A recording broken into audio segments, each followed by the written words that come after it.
Hello नमस्ते, मैं viewers of my channel वंश विषय इंग्लिश एंड संस्कृत ग्रामर में आपका स्वागत है। तो हम आज आगे पढ़ेंगे, वो है हमारा संस्कृत विषय। और संस्कृत विषय में हम आज आगे पढ़ेंगे वो होगा हमारा अनुवाद। तो अनुवाद को हम लेके चलेंगे। अनुवाद क्या होता है हम इसे पहले समझेंगे।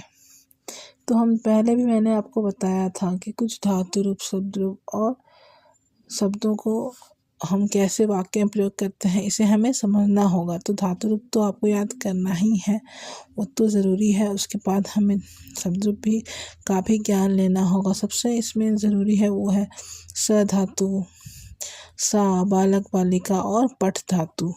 तो मैंने व्हाइट बोर्ड पे कुछ शब्द को लिख रखा है, तो उसे हम समझेंगे। जैसे कि मैंने लिखा है खाली स्थान पठामी। तो यहाँ पे क्या होगा, यहाँ होगा हमारा अहम पठामी, मैं खेल रहा हूँ या खेल रही हूँ, मैं खेल रहा हूँ या खेल रही हूँ। धावंती मतलब क्या होगा, दौड़ना। तो वे सब दौड़ रहे हैं, तो क्या होगा यहाँ पे ते धावंती। गच्छामी गच्छाव गच्छामा। तो यहाँ पर क्या होगा, हम सब जा रहे हैं। लिखंती तो है वे सब लिख रहे हैं। वत्सी तुम बोल रहे हो। गच्छति वह जा रहा है या वह जा रही है। पठसी तो तुम पठसी होगा, तुम पढ़ रहे हो। गच्छामी गच्छाव गच्छामा, हम सब जा रहे हैं। गच्छी तुम जा रहे हो। और गच्छन्ति तुम सब जा रहे हो, वे सब जा रहे हैं। हंसते, हंसता मतलब वे दो हंस रहे हैं। तो यहाँ पे क्या होगा, तो हंसता त्वम पठसी, अहम अवाम वयम, वयम गच्छाव त्वम गच्छसि और ते गच्छन्ति। और उसके साथ होगा हमारा हंसता। तो इस तरह से मैंने आपको आज कुछ बताया है, क्योंकि आज मेरे रिकॉर्डिंग में कुछ प्रॉब्लम आ गई है, तो मैं आज आपको इस तरह से बता रही हूँ। आपको शब्दों को लेके चलना होगा, वाक्यों को प्रयोग करते हुए आपको धातु रूप का ज्ञान लेना होगा। आगे हम जो समझ रहे हैं वो है पठ धातु। पठती पठता पठंती पठसी पठता पठत पठामी पठावा पठामा। जब हम वह का प्रयोग करेंगे, पहला प्रथम पुरुष फर्स्ट पर्सन, तो पठती से शुरू होगा। पठती दो लोग के लिए तो पठता, और दो से अधिक तो पठंती। तुम पढ़ रहे हो पठसी, तुम दो पढ़ रहे हो पठता, तुम सब पढ़ रहे हो पठत। मैं पढ़ रही हूँ हम पठामी, हम दो पढ़ रहे हैं पठावा, हम सब पढ़ रहे हैं पठामा। तो इस तरह से हमारा जो है वो होगा।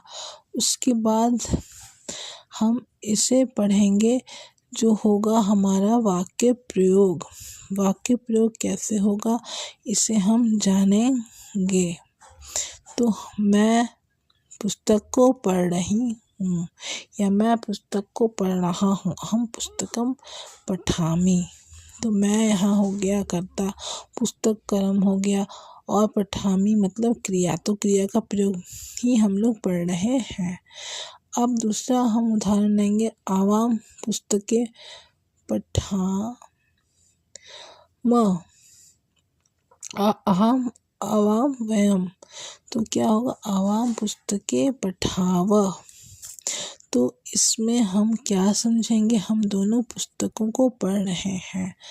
तो हम दोनों आवाम कर्ता कारक पुस्तकें होगा, क्योंकि यहाँ पुस्तकों को पढ़ रहे हैं, मतलब एक से ज़्यादा पुस्तकों।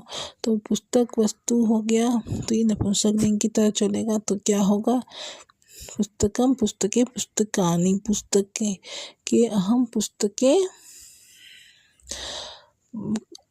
पठा वह, क्योंकि अहम अवाम वयम, तो उस तरह पठामी पठावा पठामा।